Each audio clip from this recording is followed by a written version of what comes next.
Quand le bal s'élance, la vie de cour semble renaître. La mythique galerie des glaces du château de Versailles revient quelques centaines d'années en arrière pour ce groupe de 250 privilégiés. India et André sont venus de Los Angeles. Les acteurs et les costumes sont super. Oui, et c'est très immersif. C'est cool d'être dans le château et de voir à quoi ça ressemblait il y a 200 ou 400 ans. Chaque samedi cet été, l'ancienne résidence des rois de France devient le théâtre de scénettes en costume d'époque pour se représenter la vie de château. Certains poussent l'immersion encore plus loin. Exceptionnellement pour la soirée d'ouverture, les visiteurs pouvaient eux aussi venir costumer.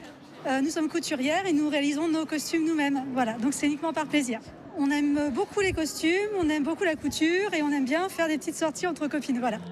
L'émerveillement des yeux, puis quelques mètres plus loin des oreilles. La chapelle se transforme durant quelques minutes en opéra.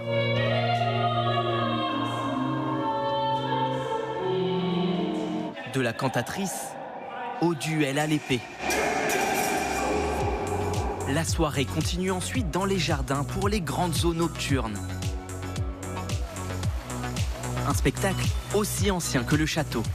C'est Louis XIV qui a vraiment pensé toute cette déambulation à travers les bosquets et le jardin.